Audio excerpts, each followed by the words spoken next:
विमुख हो कर्तव्य पथ से शेष बचा क्या जीवन में, अब शेष लेकर कहाँ जाएगा। शौर्य सुयश परित्याग कर कौन स्थान जाएगा, जहाँ मृत्यु होगी नहीं, मृत्यु से पहले क्या मरना चाहेगा।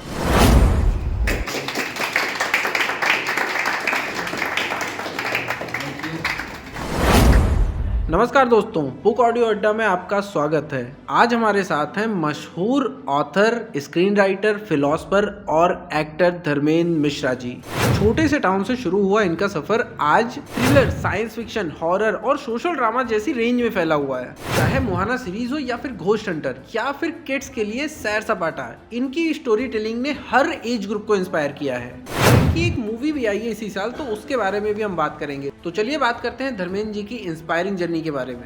बहुत बहुत धन्यवाद बुक ऑडियो की पूरी टीम का। अपना जो लिखन कार्य है वो सभी जेनर में है और किड्स में भी अब काफ़ी सारी बुक्स हैं अपनी आ गई हैं और कुछ आने वाली हैं जनवरी में।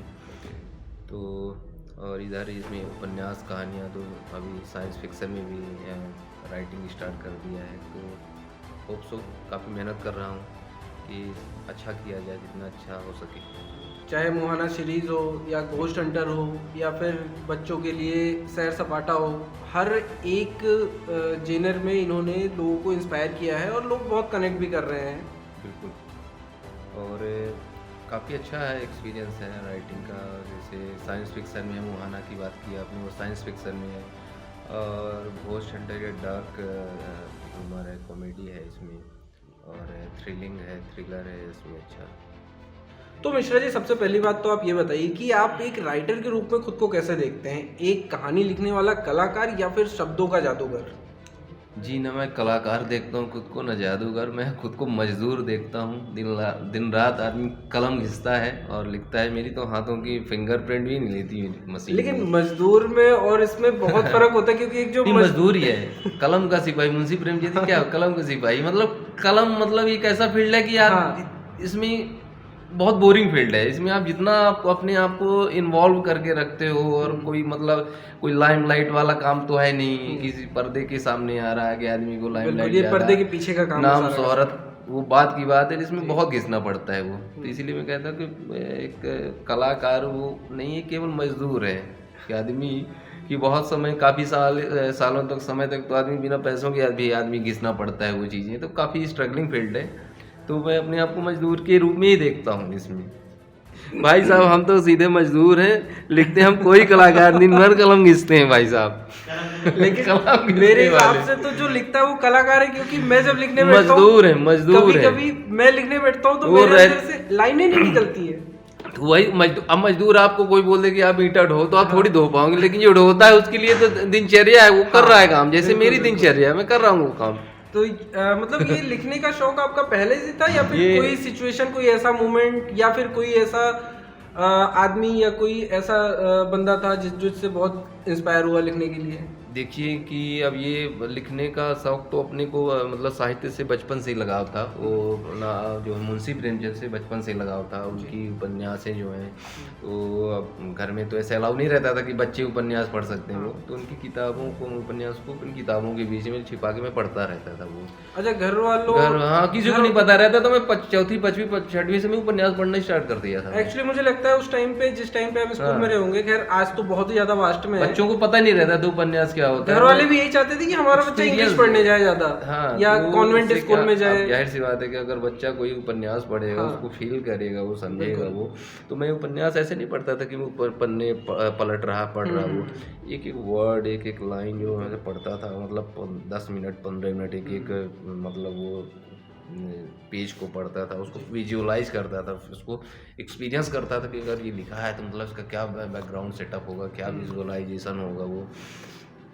तो वो सबसे बड़ी चीज़ है विजुअलाइजेशन। एक लेखक के लिए सबसे जो ज़रूरी चीज़ है उसका विजुअलाइजेशन कैसा है, उसका उसके हिसाब से थॉट प्रोसेस कैसा आगे वो। तो वहीं से ये चीज़ें बिल्डअप होना स्टार्ट हो गया था अपना वो।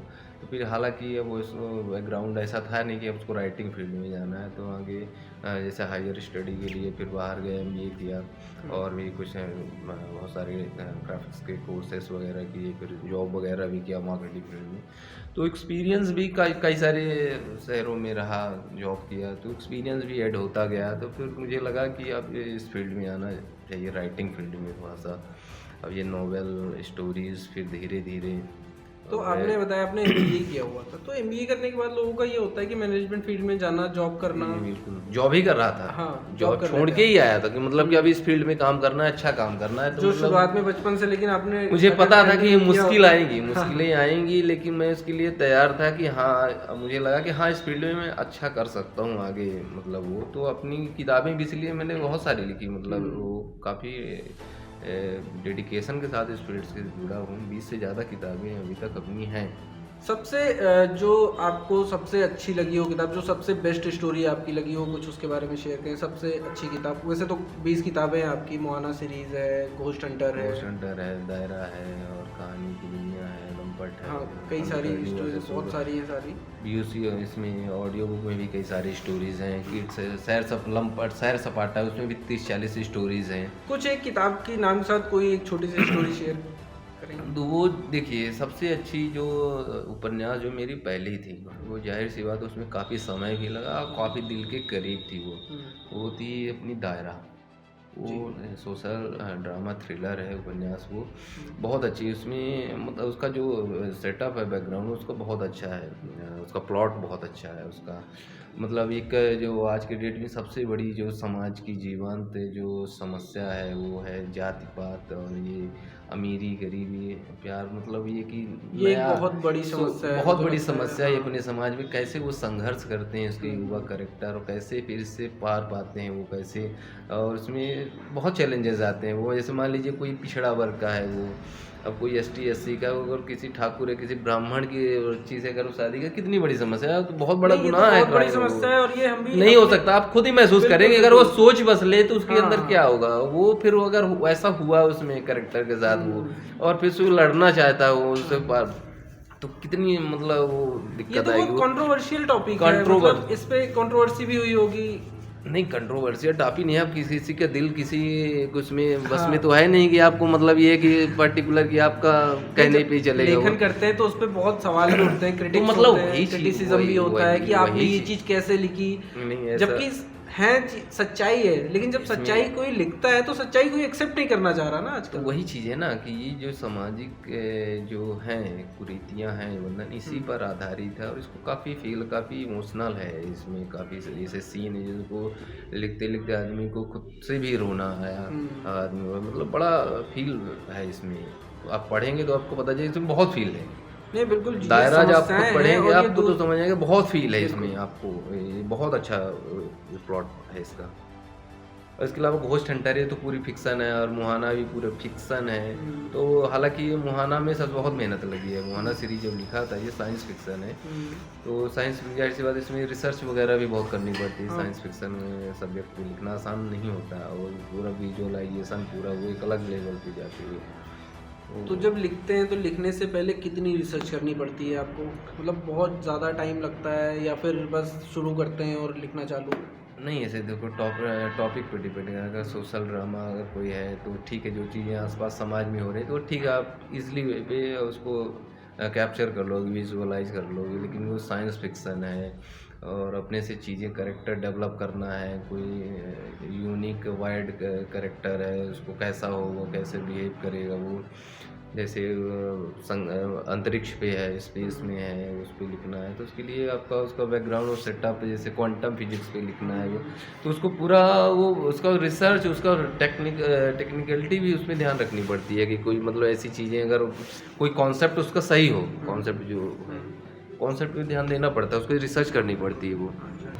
तो मिश्रा जी एक बात ये बताइए कि जब आप पहली स्टोरी अपनी लिख रहे थे तो उस टाइम दिमाग में क्या चल रहा था, और जब वो कंप्लीट हुई तो कैसा लगा? पहली बार जो मैं लिखना स्टार्ट किया था तो पहले एक दो लाइन से लिखता था, शेरो शायरी लिखता, जिंगल लिखता था, एडवर्टाइजमेंट लिखता था। जब पहली कहानी लिखी मैंने तो उसको पहले उसमें ज़्यादा, जाहिर सी बात, आप कोई इनिशियली काम स्टार्ट करेंगे तो उसमें ज़्यादा मेहनत आती है। तो उसको कैसे, मतलब उसको फ्लो कैसे बनाना है वो ज़माना बहुत मुश्किल होता है। तो जो पहली कहानी लिखी तो उसका जो फ्लो, एक छोटी छोटी मतलब 2 लाइन 4 लाइन पोइट्री लिखी, फिर कहानी, तो उसको अरेंज करने में काफ़ी समस्या आती है इसको, लेकिन फिर धीरे धीरे वो आदमी फिर काम प्रैक्टिस में आता गया तो फिर होता गया वो काम। तो जब कंप्लीट हुई स्टोरी तो कैसा फील हुआ, मतलब कि जब पहली कहानी कंप्लीट हुई तो मुझे लगा उसको कि जब आपने दोबारा स्टोरी को खुद से ही पढ़ा तो कैसा लगा? तो पहली जो कहानी मैं बता रहा हूँ आपको, वो जो पहली कहानी है वो आबरू करके वो कहानी है, वो तो उसको पढ़िएगा। वो एक अलग से बड़ी लंबी कहानी है वो, उसको शायद पब्लिश भी है वो। आबरू लिखी थी मैंने कि एक लड़की रहती है, वो एम्बिशियस रहती है कि वो नौकरी करना चाहती है बाहर, अपने माँ बाप अपने परिवार का भरण पोषण करना चाहती है, लेकिन जाहिर सी बात है गरीब से रहती है तो उसके माँ बाप भी उसको उतना प्रोटेक्टिव नहीं है कि मतलब ये कि उसको मतलब वो घर पे रहे, घर का काम देखे, लेकिन वो जिद करके जाती है, उसकी फैक्ट्री में काम करने लगती है वो। तो सुपरवाइज़र जो रहता है तो उसकी नज़र रहती है, तो मतलब उसको रेप और उस पर आधारित है वो, उसके साथ मतलब गलत होता है वो। तो बड़ा इमोशनल और भावनात्मक ये एक कहानी है मैंने लिखी, तो उसको ये भी अच्छी है, उसको पढ़ सकते हैं आप। नहीं, मैं इसको ज़रूर पढ़ूंगा। हाल ही में मैंने पढ़ना शुरू किया, लगभग मुझे पहली लगता कहानी है है। 6-7 महीने हुए हैं जब से मैंने बुक पढ़ना शुरू किया। इसके पहले अलग ही वो जो आपने बताया कि शुरुआत में घर वाले उपन्यास छुप छुप के पढ़ा करते थे, तो घर वालों का क्या होता है कि हमारा बच्चा बस इंजीनियर बन जाए या डॉक्टर बन जाए या हायर स्टडी करके इंग्लिश पढ़ ले, विदेश चला जाए। नॉलेज लेना है तो आपको किताब पढ़नी हाँ, पड़ेगी। किताब पढ़नी पड़ेगी, लेकिन घर वाले इन सब चीज़ों में आपको ज़्यादा मनोरंजन ध्यान नहीं करना देते हैं है, ना। मनोरंजन करना है तो मोबाइल उठा लीजिए और रील्स और शॉर्ट्स देखिए, अपना दिमाग भेजा खराब करिए। अगर आपको नॉलेज लेना है, आपको पर्सनालिटी अपने अंदर जीवन में डेवलपमेंट लाना है, तो आपको किताब पढ़नी पड़ेगी। बिल्कुल, मैंने आपको बताया ना, मैं 6-7 महीने से पढ़ना शुरू किया है मैंने। पहले तो हम लोग आज के डेट में हम लोग अगर लेखा का इतनी सारी चीजें लिख रहे हैं, इतनी सारी कैपेबिलिटी इतना रखते हैं, कितनी किताबें लिखी हैं, इतनी और लिख सकते हैं, तो क्या हम लोगों ने जीवन खपाया अपना? पढ़ा, हम लोगों ने पढ़ाई में इन्वेस्टमेंट किया। आज की तरह नहीं कि रील शॉर्ट देख के नहीं हम लोग बने लेखा। मतलब लिखने के लिए, मतलब एक स्टोरी लिखने के लिए आपको कितनी स्टडी करनी पड़ती है? कितना बहुत पढ़ते थे हम, जीवन अपना इसी में है, पूरा पढ़ाई लिखाई में ही है। तो बहुत सारी जीवन भर पढ़ा फिर लिखने लगा वो रील शॉर्ट देख के थोड़ी है, पहले तो मोबाइल 4-6 साल से हो गया। और रील शॉर्ट पे तो अभी बड़ी बड़ी रिसर्च आ रही है, बड़े बड़े रील्स में शॉर्ट में ये है कि आप आधे घंटे कोई चीज आपको देखने के लिए बोल दीजिए कि आपका दिमाग पर्टिकुलर फिक्स करके आपका दिमाग ही नहीं रुकेगा, नहीं देख पाएंगे, वो एक पेशेंस लेवल खत्म होता जा रहा है। 25 सेकंड 10 सेकंड आप रुकता है, आप खटाखट आप उसको वो स्विच करते जाते हो, आपका माइंड हर जल्दी चीजें आपको डिफरेंट चीजें डिमांड करने लगता है आपका दिमाग का। ब्रेन टॉट क्या बोलते हैं इसको? ब्रेन रॉट बोलते हैं। ब्रेन रॉट है, सभी इसका शिकार है। नहीं, इसकी मैंने रिसर्चेस देखी अभी हाल ही में, पिछले 15-16 दिन पहले ही एम्स की रिसर्च आई है, तो उन्होंने बताया कि रील्स जो भी देखते हैं, चाहे वो किसी भी एज ग्रुप के हों, चाहे वो बच्चा है या बूढ़ा है या किसी भी एज का है, तो जब अगर वो रील्स देख रहे हैं तो उनके दिमाग में जो होता है ना, वो एक फिक्स हो जाता है कि उनकी जो पेशेंस लेवल है वो खत्म, और डिसीजन मेकिंग उनकी खत्म हो जाती है, वो किसी चीज़ में डिसीजन नहीं बना पाते। फिर उनका फ्रस्ट्रेशन जो है वो एक पागलपन जैसा होने लगता है, मतलब एक फ्रस्ट्रेशन हो जाता है, तो उसको सुधारना लगभग बहुत मुश्किल है। डॉक्टर बहुत मेहनत कर रहे हैं लेकिन वो सही नहीं हो पा रहा है। ये बच्चे अगर इसमें अब आ गए हैं तो नहीं देखते हैं, तो इनको जाहिर सी बात है कि इनका कैरियर भी ख़राब होगा। बच्चों का पढ़ाई में ध्यान नहीं लगता है, मोबाइल में देखते हैं कि मोबाइल में पढ़ने के नाम पे बोलते हैं कि मोबाइल से पढ़ेंगे, जब फिर रील देखने लगते हैं। और आजकल तो मैं कहता हूँ जो बच्चे पढ़ते हैं, बहुत ज़रूरी है कि मोबाइल से आज की युवा पीढ़ी को दूर रखा जाए। दूर तो नहीं रख सकते हैं, जाहिर सी बात है, जो भी सामाजिक परिवर्तन होते हैं समय के साथ बिल्कुल वो तो सबके ऊपर ही सबको स्वीकार करना ही पड़ता है, उसमें आगे बढ़ना ही पड़ेगा। लेकिन जितना हो सके तो करना चाहिए, रखें और पढ़ाई की तरफ बच्चों को ज़्यादातर एक कैरियर एम्बिशन हो, जब हो जाता है ना आदमी इंसान की कैरियर एम्बिशन, तो खैर बहुत आगे मन की बात किसका मनोरंजन करने का मन किसका नहीं करता। हम लोग करता कि दिन भर रील देखते नहीं मनोरंजन करें, लेकिन हम अपना पता है कि अपना लक्ष्य क्या है, अपने को करना क्या है, उसकी एक सीमा तो उसी के हिसाब से अपन वो रिसर्च करेंगे, वो चीज़ें रिलेटिव चीज़ें ही देखेंगे आप। कैरियर ओरिएंटेड होना बहुत ज़रूरी है, बच्चों को भी उस हिसाब से तैयार करना जरूरी है। वही जैसे मैं अभी कह रहा था कि करियर ओरिएंटेड तो आपने कहा कि चलो ठीक है वो आगे की बात है, लेकिन जो बच्चे बोल भी नहीं पा रहे हैं वो भी मोबाइल देख रहे हैं, बिना मोबाइल के ना वो तो वो कुछ खाते हैं ना पीते हैं, वो सिचुएशन तो घर वाले पेरेंट्स को ही हैंडल करनी पड़ेगी। इसलिए बनाते हैं वो कि वो बच्चों से मुक्त होना चाहते हैं ना, कि हमको बच्चों की परवरिश ना करना पड़े, एक बार मोबाइल दे दो फ्री हो जाए, लेकिन फिर उसका बच्चा अपना खेलता रहे। कितना बड़ा नुकसान पहले है। हम लोगों के भी माता पिता थे, वो संभालने में समय लगाते थे, बहुत समय लगता है, काम भी कर रहे हैं, समय भी लगा रहे हैं बच्चों को। बच्चा है तो रोएगा, खेलेगा, कोई नुकसान करेगा, आप बच्चे को अकेले छोड़ नहीं सकते। अब ये है कि यार बच्चा इधर उधर शैतानी कर रहा है, कुछ खेल रहा है, तो उसको मोबाइल रख दो, फुर्सत हो गए, बढ़िया आराम से बैठे हैं, हाँ बच्चे मोबाइल लेकिन आप अपना काम कर रहे हो। आप इतना ज्यादा नुकसान हो रहा है कि उनको खुद समझ नहीं आ रहा कि कितना ज्यादा नुकसान हो रहा है, और वो अपनी मेहनत से बच रहे हैं ना। बच्चों की परवरिश से पेरेंट्स बचना चाहते हैं, इसलिए उनको मोबाइल पकड़ा देते हैं उनके हाथ में। धर्मेंद्र जी, अभी हाल ही में 2024 में आपकी एक मूवी रिलीज हुई है, तो उसके बारे में कुछ बताइए कि कैसा एक्सपीरियंस रहा मूवी का और लिखने का, और फिर और आगे भी आने वाली है तो उनके बारे में भी कुछ बताइए हमें।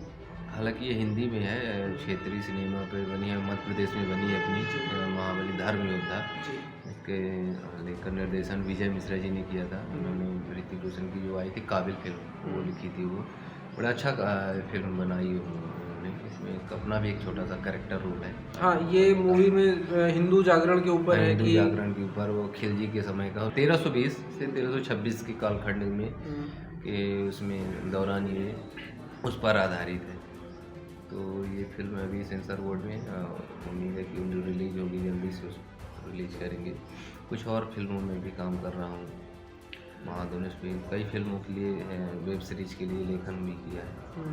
तो ये मूवी रिलीज हो चुकी है आपकी, ये वाली तो रिलीज हो चुकी है, अभी सेंसर बोर्ड में भी है, मतलब पान इंडिया भी रिलीज नहीं हुई है, उसको रिलीज वो करने की तैयारी कर रहे हैं वो। सेंसर बोर्ड वालों ने उसको अटका के रखा है। हाँ, ऐसा क्यों होता है कि हमेशा जब कोई सच्चाई दिखाई जाती है तो उसको सेंसर बोर्ड वाले रोक देते हैं कि इसको आगे नहीं जाना है? देखिए, इसका रीजन ये है कि आप कोई सच्चाई व रियलिस्टिक फिल्म बना रहे हैं तो आपको उसको प्रूफ देना पड़ता है कि ये सच है, उसके तथ्य प्रदर्शित करने पड़ते हैं, कहाँ से दिखाया गया कि देवल देवी रानी पद्मावती की बेटी है, तो उसको इतिहास के हवाले से आपको प्रूफ दिखाना पड़ेगा। बिल्कुल, फिक्शन में आपको प्रूफ नहीं देना पड़ता। अगर आप फिक्शन में तो इमेजिनेशन आ जाती है कि हाँ ऐसी चीजें होती है, वो आपको प्रूफ देना पड़ेगा आपको, अगर कोई फिक्शन रियलिस्टिक में आप बना रहे हो। इस वजह से समस्याएं तो आती हैं।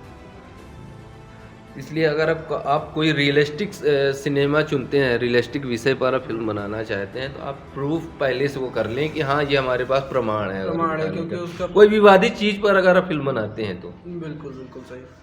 अब मैं ये जानना चाहता हूँ, मुझे लगता है कि सारे दर्शक या जो भी लिखने का शौक रखते हैं, पढ़ने का शौक रखते हैं, वो भी ये जानना चाहेंगे कि आपके का लिखने का जो रूटीन है वो कैसा है। क्या आपको कोई एक एकांत जगह चाहिए होती है, या कोई स्पेशल जगह चाहिए होती है, या फिर बस एक अच्छी वाइब मिल जाए वहीं पे लिखना शुरू कर देते हैं? कहीं पे भी, किसी भी जगह पे, किसी भी समय पे अपन शुरू हो जाते हैं लिखना। तो लिखना एक प्रोसेस, थॉट प्रोसेस है, हाँ। दिमाग में चलता ही रहता है। जैसे अभी बैठे हैं, किसी प्लॉट, किसी सब्जेक्ट में अपना काम चल ही रहा है, लिख ही रहे हैं एक तरफ, एक साइड से वो।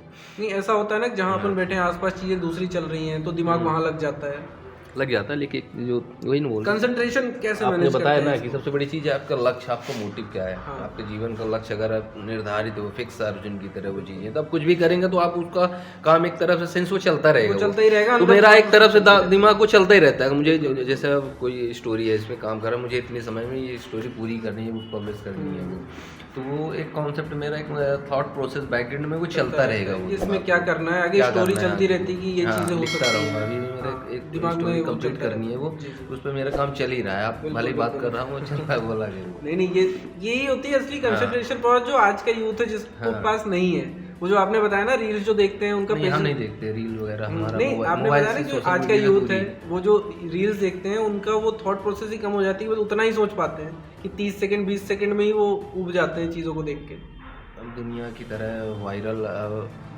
चीज़ों पे अपन नहीं जाते हैं कि वो कौन सी चीज़ वायरल है, कौन सी चीज़ फेमस है। वो मुझे लगता है एक साइकोलॉजी बना के उन्होंने मार्केटिंग की है, वायरल होने वाली चीज़ जो है उसको सिर्फ साइकोलॉजिकल उन्होंने बना के रखा है, जबकि इससे नुकसान बहुत बड़ा है। लोगों को फ्री में चीज़ें मिलती हैं तो जाहिर सी बात है अट्रैक्ट होते हैं, और नई चीज़ें आपके सामने, कोई हमारे सामने कोई अगर आपके सामने आ जाएगा तो जाहिर सी बात हम देखेंगे। कोई नई चीज़, वाइल्ड चीज़ ऐसे आ गई वो सामने, तो आपके सामने, तो जाहिर सी बात है आदमी देखता है कि यार कोई नई चीज़ है तो इसको देखते हैं। आदमी को पैसे से अगर खरीदना हो, देखना हो, तो आदमी फिर वो चीज़ें उससे दूरी बना के रखता है वो। बिल्कुल सही। तो मुफ्त में एक तरह का जहर है मुफ्त का जहर। फ्री का जहर है। हाँ। वो मैंने एक फोटो देखी थी कि पहले कोई भी चीज किसी को फ्री में सोशल दी जाती मीडिया है। एक तरह का फ्री का जहर है, हाँ, आपको फ्री का दिया जहर, जा रहा है, बिल्कुल आपको सही। बहुत मीठा लग रहा है कि बहुत मजा आ रहा है, लेकिन उससे फ्री का जहर है फ्री का आपके जहर लिए। है। मुझे लगता है ये एक बहुत बड़ा वो चल रहा है कि लोगों को उसी लेवल पे रखो कि उसके ऊपर ना उठने अब पाए। सबको वो कर दिया है कि आप इससे खूब पैसा कमाओ। हाँ, अब कमाने वाले एक दो कमाएंगे, लेकिन लगे हैं पूरी दुनिया लगी है बिल्कुल बिल्कुल। कि इसमें सब दिन भर ऑडियो वीडियो डालेंगे, लेकिन कमाने वाले एक दो ही और इसमें हैं। मुझे लगता है जो 90% पब्लिक है, जो हाँ। 90% लोग वीडियोस बनाते हैं वो किसी काम के नहीं होते। कोई मतलब नहीं, सब ना फालतू खुद की फालतू। जिंदगी में उनकी कोई इंप्रूवमेंट होता है, ना जो देख रहा है उसकी आप जिंदगी में। सोशल मीडिया में जो भी कंटेंट है उसका कोई वैल्यूएशन नहीं है, और जो बहुत वैल्यू कम कंटेंट है है, उसको देखने वाले बहुत कम है, बहुत कम है। जो उनको खुद की ग्रोथ दे देता है। अब नॉलेज वैल्यू तो आपके बुक्स में मिलेगी, तो हाँ। उसमें सोशल मीडिया में अब वो चीज़ें हम नहीं वो कर सकते ना, आप दिखा बिल्कुल। सकते। सोशल मीडिया में इंटरटेनमेंट मतलब थोड़ा सा मनोरंजक चीज़ें, मनोरंजक चीज़ें जरूरी नहीं है कि वो नॉलेजेबल भी हों, बिल्कुल बिल्कुल। और नॉलेज आपको केवल बुक से मिलेगी। बिल्कुल, बुक तो है ना? बहुत ही ये ज्यादा चीज़ आप नॉलेजेबल ध्यान होती है। और मैं जब 6-7 महीने से, मैंने बताया मैं अभी 7 महीने हुए हैं पढ़ते हुए, तो मुझे ऐसा लगता है कि यार मैंने पहले से पढ़ना क्यों नहीं शुरू किया।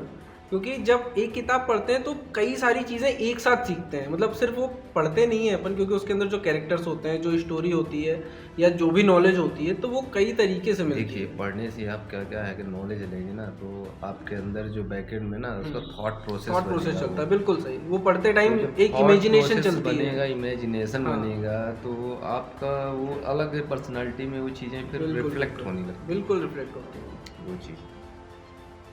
आपकी कई सारी किताबें ऑडियो में भी पब्लिश हुई हैं, बुक ऑडियो से, तो आपको कैसा लगता है, मतलब क्या डिफरेंस दिखता है जो ट्रेडिशनल एक पब्लिशिंग थी और जो ऑडियो पब्लिशिंग है इसमें?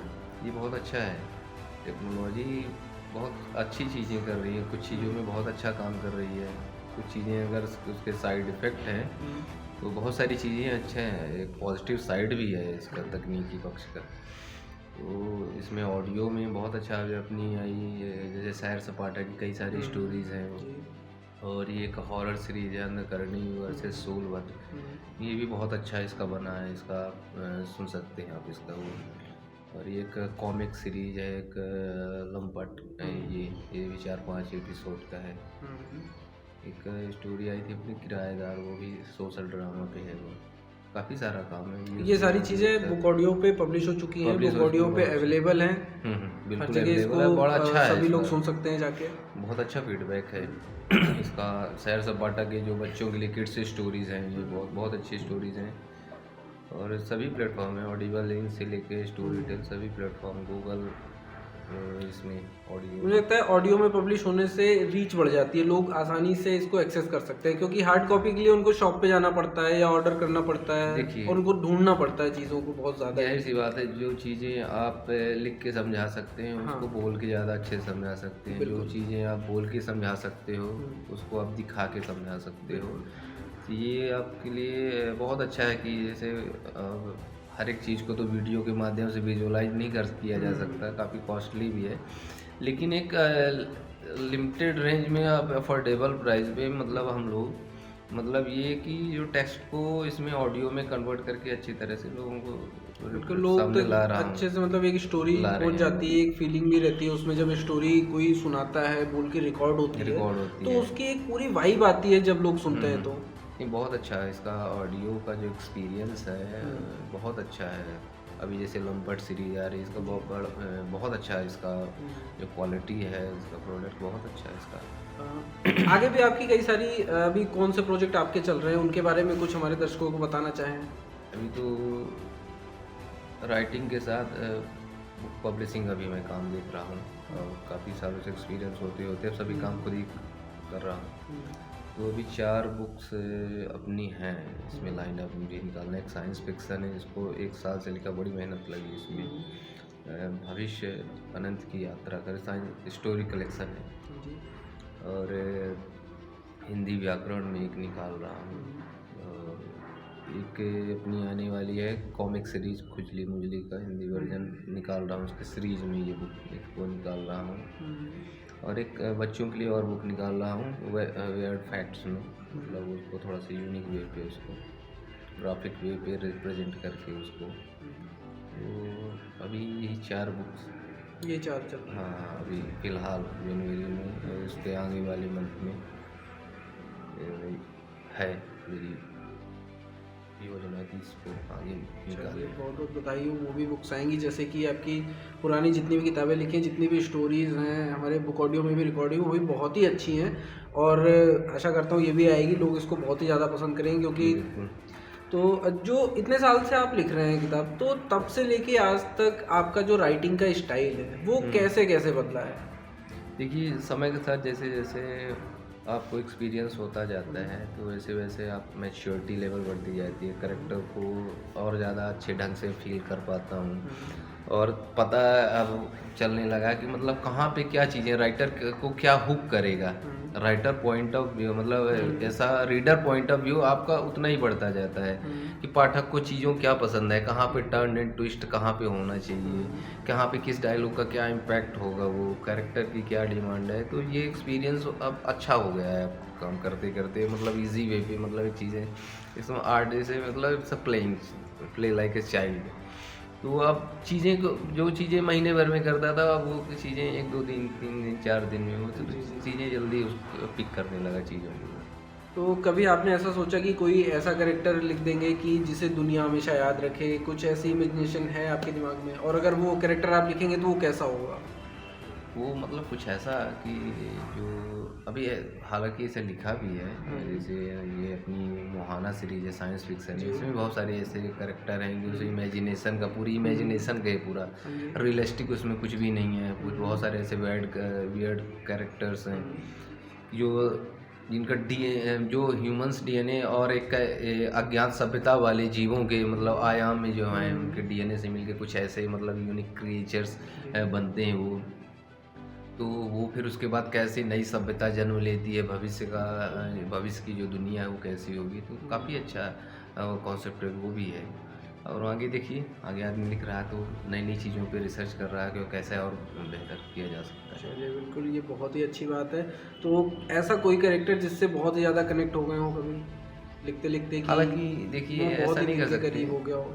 अब जो भी चीज़ें जो करंट में जो भी विषय है उसमें भी पूरी तरह से उसमें कनेक्ट हो जाना पड़ता है, वो उसमें पूरा इन्वॉल्व होना पड़ता है। लिखने के लिए वो तो पूरी तरीके एक चीज़ों आगे बढ़ने के लिए हाँ। आपको जाहिर सी बात है पीछे की चीज़ें छोड़नी पड़ती है। है। तो जैसे मैंने पीछे का वो अपनी चीज़ें हैं तो आप पूछिए कि उसके बारे में डिटेल से पूरी चीज़ें बताओ, तो वो चीज़ें पीछे छूट चुकी हैं, तो पूरी चीज़ें याद नहीं रही। पूरी तरीके से नई स्टोरी के ऊपर थॉट प्रोसेस पूरा एकदम से अपने आप को स्विच कर देता हूँ। जाहिर सी बात है कि आप फिर नई आपके जेनर भी चीज़ें आप आप जितना दिमाग में आप बोझ है आप भर के रखोगे, आप जितना फिर वो कचरा हो जाता है वो चीज़ें, तो पूरा तरह खाली कर देता हूँ। वो चीज़ें ठीक है अपनी है, वो निकल गई, वो हो गया वो काम, लेकिन अब आगे चीज़ मूव फॉरवर्ड करना है। तो वो पीछे की चीज़ें मैं कैरी नहीं करता हूँ अपने माइंड में कि बाकी सारी चीज़ें इसमें क्या है।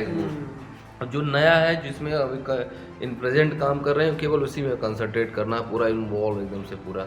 तो ये भी एक बहुत ही मुश्किल काम होता था कि आप साइंस फिक्शन लिख रहे हैं, उसके बाद आपको कॉमेडी लिखनी है या फिर उसके बाद हॉरर लिखना है या फिर किड्स के लिए स्टोरीज लिखनी है। तो ये भी सिचुएशन चेंज करना, माइंड प्रोसेस को अपने समझाना, ये भी बहुत ही मुश्किल होता होगा।